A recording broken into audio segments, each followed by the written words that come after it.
Miss হবে না আপনার পছন্দের টিভি শো। দেখুন জি5 অ্যাপে একদম ফ্রি। আসলে খুব অদ্ভুতভাবেই স্যারের সঙ্গে আমার দেখা হয়েছিল। মহেশ্বরের কৃপাতেই স্যারের সঙ্গে দেখা হয়েছিল আমার। আসলে আমি নর্থ বেঙ্গলে বড় হয়েছি। আমি নর্থ বেঙ্গলের মেয়ে। ছোটবেলায় বাবাকে হারিয়েছি। চিতাবাঘ আমার বাবাকে টেনে নিয়ে চলে গিয়েছিল। আর তারপর বেশি দিন আমার মাও থাকেনি। আমার মা চলে যায়। So unfortunate, sorry to hear that. তারপর কলকাতা এলে কি করে? প্রথম যখন এই কলকাতা শহরে আসি, এই শহরটা আমার কাছে বড্ড অচেনা, বড্ড অজানা। ট্রেন থেকে নেমে কলকাতা শহরে পা রেখে পুরো দিশেহারা হয়ে গেছিলাম। কোথায় যাব, কি করব, কিছু বুঝেই উঠতে পারছিলাম না। তারপর একটা খারাপ লোকের পাল্লায় পড়ি আমি। আমাকে অন্ধকার জগতের দিকে ঠেলে দিচ্ছিল ওই লোকটা। My goodness. আর সেখান থেকে আমি প্রাণপণে ছুট লাগাই। আমি ওখান থেকে পালিয়ে যাই। আর ওই লোকটাও, তার সাথে আরো কিছু লোক আমার পিছু নেয়। আমি পালাচ্ছিলাম, ওরা আমার পিছনে দৌড়চ্ছিল। তারপর হঠাৎ দেবদূতের মতো অনেকে স্যার ওখানে হাজির হন। তারপরে গুন্ডাগুলোর সঙ্গে লড়াই করে স্যার আমাকে বাঁচান। আর তারপর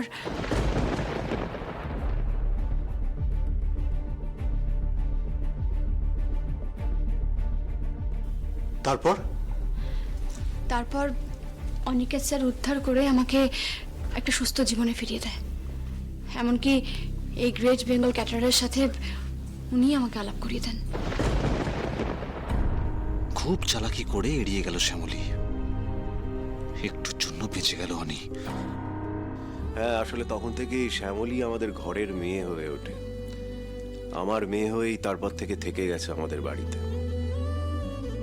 আর এখন তো আমাদের বিজনেস সামলাচ্ছে। মানে এই কোম্পানিতে কাজের সূত্রেই ওনার সঙ্গে আমার দু একবার দেখা হয়েছিল। কিন্তু ওনার ছবি সবসময় আমার মনে থাকবে, সব সময়। কারণ উনি আমার রক্ষাকর্তা। ওনাকে আমি ভগবানের চোখে দেখি। সেদিন যদি উনি না থাকতেন তাহলে আমার জীবনটা অন্ধকারেই হারিয়ে যেত। আমি আবারও বলছি, উনি আমায় বাঁচিয়েছেন, উনি আমার রক্ষাকর্তা। আর তাই আমি ওনার কাছে ঋণী। যাক ভালো, আপনি তো স্ট্র্যাটেজিক্যালি কথা বললেন। আপনি আমি দুজনেই বেঁচে গেলাম। অনিকেত, আমার তো নিজেকে এখন আরো বেশি ছোট মনে হচ্ছে যে তোমার মতো একজন মানুষকে আমি সন্দেহ করেছিলাম। না স্যার, ঠিক আছে, প্লিজ এই কথাটা বারবার বলে আমাকে আর লজ্জা দেবেন না। It's okay sir. মহেশ্বর, মানুষটা আমাকে সম্মান না দিক, নিজের যোগ্য সম্মানটুকু যে ফিরে পেয়েছে, এই তোমার অনেক কৃপা। যাই হোক, nice to meet you all.